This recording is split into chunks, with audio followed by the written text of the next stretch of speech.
In today's video, I am going to be breaking down different Horns basketball plays that you can run with a point guard who can score extremely easily. And these plays will help your point guard score even easier. So let's get down and let's check these out. But really quickly, make sure to go check out my Horns basketball playbook that is down in the description below. And if you want a deadly defense, make sure to go check out my deadly defensive strategies that are down there as well that I use myself. Let's get down and let's check out these plays. Okay, so in the Horns offense, obviously, a lot is going to be focused onto the high post. These guys have a lot of different ways that they can impact the game, and one of the best ways is by getting a pass into the high post. So for example, we'll pass into player 4, and then player 5 is going to set a back screen for player 1. Player 1 is going to use that back screen, he's going to cut to the rim, and our first option will be to hit player 1 with that pass.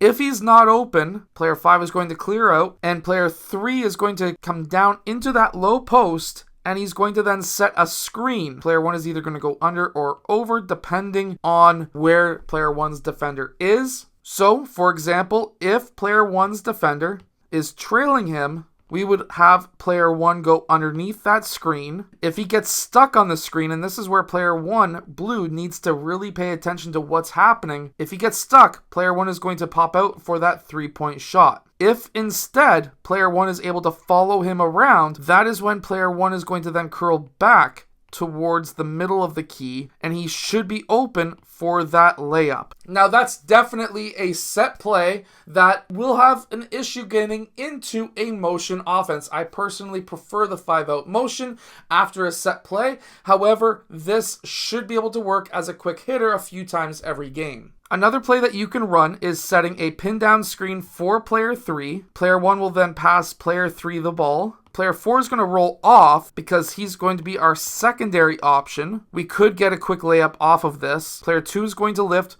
Player 4 is going to fill out if that's all not working out for that pass to get down into that low post. And then we're going to set that back screen with player 5, and player 1 is going to be cutting to the rim. At this time, we'll have a pass into player 1, hopefully, for that layup. If player 1 is not open, he's going to fill out, and then we get into our 5-out offense. Like I was mentioning, I prefer the 5-out offense motion because especially up here in Canada, or if you're in Europe or anywhere else in the world, if you have a shot clock, for example, here in Canada, we have 24 seconds. You really want to, you run that set play, you really need it to be done in under 8 seconds because it's going to probably take you 6 seconds to get the ball up the court, which then leaves you 10 seconds left to be able to run a motion or a simple screen and roll or something. This is why you want to have a quick hitter, at least in my opinion, followed by a motion. If you want a good motion offense, make sure to go check out the 5-out complete guide down in the description below. A great play that you can run too is with player 5 and 4 setting that screen up top for player 1. Player 1 is then going to make the decision to go left or right. If, for example,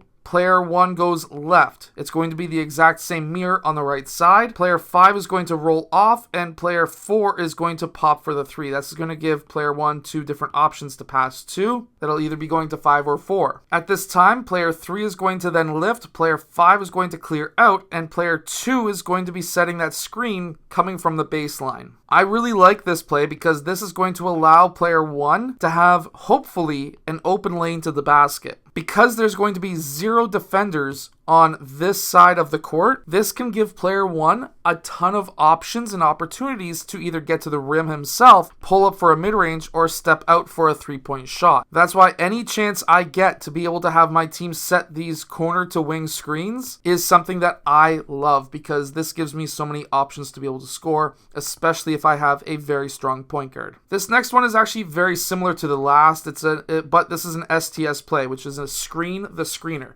So we're screening player 2, he's going to be coming up. We're screening player 5, he's going to be coming up and setting these screens. At this time, player 3 is going to clear, player 4 is going to clear, and now, same idea as before, Player 1 goes left or right. This kind of gives us different opportunities to be able to get different switches from here and here, where we can actually kind of get potentially the player that we want to be guarding player 1. See, that's the whole reason why you set screens. You want to set a 5-on-1 screen because that 5 is going to be potentially a very tall guy who may not be as fast as your point guard. Point guard flies right by, gets an easy layup, or you can get a switch from a big onto a small onto a big, and you can get some mismatches down low. So this is why sometimes you want to set those screen the screener plays. They're a little bit more advanced. You got an off-ball screen that's turning into an on-ball screen.